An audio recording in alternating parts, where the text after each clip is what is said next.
everyone, it's Miss McElheney, and I wanted to read to you a story today about gardening. While I've been at home, I started my own garden, and I found this really cool book that I liked when I was little called Tops and Bottoms, and I love to read these to my students because it's a neat book. It is adapted and illustrated by Janet Stevens, and she did something really cool with this book that most books don't have. She wrote her story up and down. So when we turn the pages, instead of going side to side, we go from the top to the bottom. It's a really neat book about all sorts of crops. The story is called Tops and Bottoms. The AR number is 11397. All right, here we go. Once upon a time, there lived a very lazy bear who had lots of money and lots of land. His father had been a hard worker and a smart business bear, and he had given all of his wealth to his son. But Bear all he wanted to do was sleep. Not far down the road lived a hare. Although Hare was clever, he sometimes got into some trouble. He had once owned land too, but now he had nothing. He had lost a risky bet with a tortoise and had sold all of his land to Bear to pay off the debt. Hare and his family were in a very, very bad shape. The children were so hungry, Father Hare. "We must think of something," Mrs. Hare cried one day. So Hare and Mrs. Hare put their heads together and they cooked up a plan. Look at all the kids that they have. The next day, Hare hopped down the road to Bear's house. Bear, of course, was asleep. "Hello, Bear, wake up! It's your neighbor Hare, and I have an idea." Bear opened one eye and grunted. "We can be business partners," Hare said. "All we need is this field right here in front of your house. I'll do all the hard work, and you can just sleep. I will plant and harvest, and we can split the profit right down the middle. Yes, sir, Bear, we're in this together. I'll work and you sleep." "Huh?" said Bear. "So what will it be, Bear?" asked Hare. "The top half or the bottom half? It's up to you, tops or bottoms." Let's see," Bear said with a yawn. "I'll take the top half, Hare. Right? Tops." Hare smiled. "It's a done deal, Bear." So Bear went back to sleep, and Hare and his family went to work. Hare planted, Mrs. Hare watered, and everyone weeded. Bear slept as the crops grew.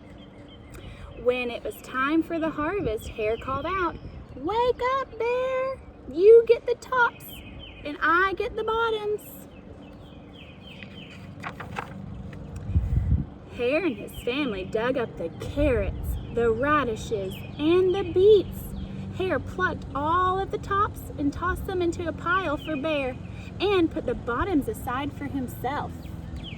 So Hare was clever because he planted root crops, the crops that grow in the ground, in the bottom.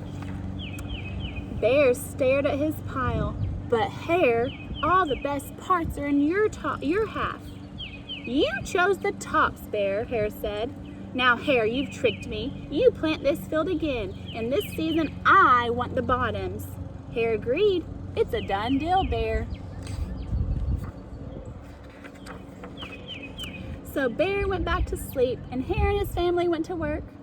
They planted, watered, and weeded.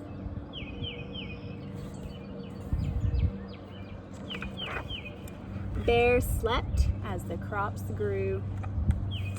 When it was time for the harvest, Hare called out, "Wake up, Bear! You get the bottoms and I get the tops."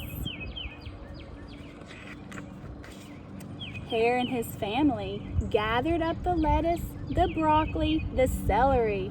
Hare pulled off the bottoms for Bear and put the tops in his own pile. So Bear gets all the roots and Hare gets the tops. Bear looked at his pile and scowled. "Hare, you've cheated me again." But Bear, Hare said, you wanted the bottoms. Bear growled, you plant this field again, Hare, and you tricked me twice, so you owe me a season of both the tops and the bottoms. You're right, poor old Bear, sighed Hare. It's only fair that you get both the tops and bottoms this time.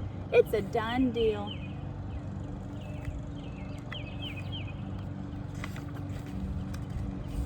So Bear went back to sleep, and Hare and his family went to work. They planted, watered, and weeded, then watered and weeded some more. Bear slept as the crops grew. When it was time for the harvest, Hare called out, "Wake up, Bear! This time you get the tops and the bottoms." There in front of Bear's house lay a high field of corn. Hare and his family yanked up every corn stalk. Hare tugged off the roots at the bottom and the tassels at the top and put them all in a pile for Bear. Then he carefully collected all the ears of corn in the middle and placed them in his own pile. Bear rubbed his eyes and watched. See, Bear? You get the tops and the bottoms, and I get the middle. Yes, sir, Bear, it's a done deal. So he tricked him again. By now, the Bear was wide awake. That's it, Hare, he hollered. From now on, I'll plant my own crops, and I will take the tops, bottoms, and the middles. Hare and his family scooped up the corn and hopped down the road toward home.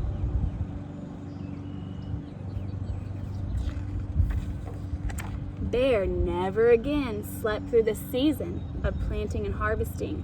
Hare bought back his land with the profit from the crops, and he and Mrs. Hare opened up their own vegetable stand. And although Hare and Bear learned to live happily ever after as neighbors, they never became business partners again. So this book really helps us realize that if you are lazy, you might not get very far in life. But if you're a hard worker, you could get anything that you want if you set your mind to it and you work really hard to achieve it, just like Hare did.